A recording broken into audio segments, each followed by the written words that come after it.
A pergunta que a gente quer responder nesse vídeo é a seguinte: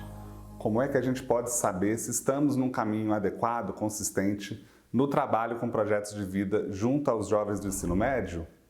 Para responder essa pergunta, eu vou trazer 6 dicas. A primeira dica é: as atividades que você realiza com os jovens têm favorecido a construção de reflexões internas, ou seja, pensar sobre as questões importantes para eles, pensar sobre quem eles são, sobre as interações no contexto, sobre as questões do trabalho, sobre os dilemas da vida deles e da sociedade em geral? Essas reflexões que a gente faz, nos encontros de projetos de vida, elas são muito importantes para que a gente possa, de fato, construir projetos com sentido ético. Por isso é que eu recomendo que você se pergunte se as atividades que você tem proposto para os alunos promovem situações em que eles façam reflexões sobre esses e tantos outros aspectos importantes para o seu desenvolvimento integral. A segunda dica é que você perceba em que medida que as atividades que você propõe aos jovens favorecem que eles atribuam sentido para a própria vida, considerando o seu cotidiano, sua vivência no dia a dia e também aquilo que eles projetam para o futuro, suas intenções, seus interesses, aquilo que eles trazem como propósito.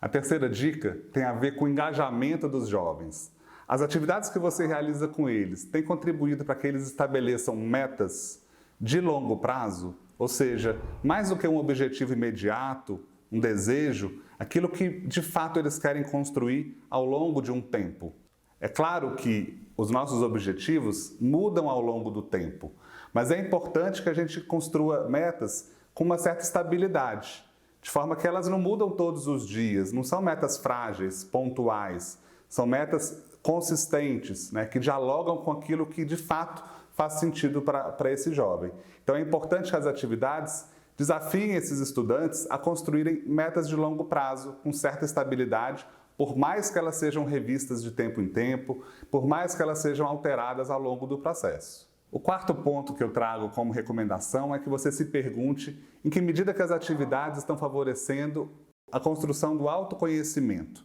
ou seja, eles identificarem, reconhecerem aquilo que é valor para eles, aquilo que faz sentido na própria vida, se conhecerem melhor seus gostos, interesses, necessidades, contextos. Esse autoconhecimento é chave para a construção dos projetos de vida.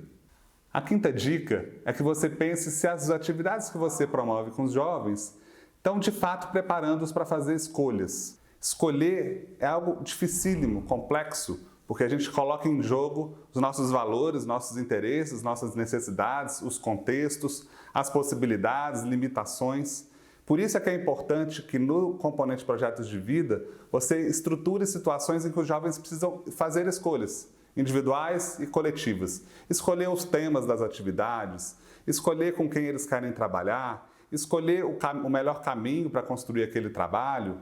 escolher quem eles querem conhecer nas atividades e assim por diante. Então, fazer escolhas é tão essencial que é importante que você se pergunte: você tem criado situações para que os jovens escolham dentro do componente projetos de vida? Assim, eles vão se preparar para as demais escolhas que eles precisam fazer na vida, no presente e no futuro. A sexta dica é que você pense se as atividades que você realiza com os jovens lá na escola têm favorecido que eles se percebam como seres que transformam a realidade. Em que medida que as atividades que você propõe possibilitam, desafiem ou convidem esses estudantes a construir intervenções sociais, de forma que eles se percebam e sejam percebidos pela comunidade escolar como corresponsáveis pelo contexto em que eles vivem, em que eles atuam, e possam transformar positivamente com foco no bem comum. Para finalizar, o convite que eu faço é que você amplie essa lista de perguntas de forma que, ao longo do processo,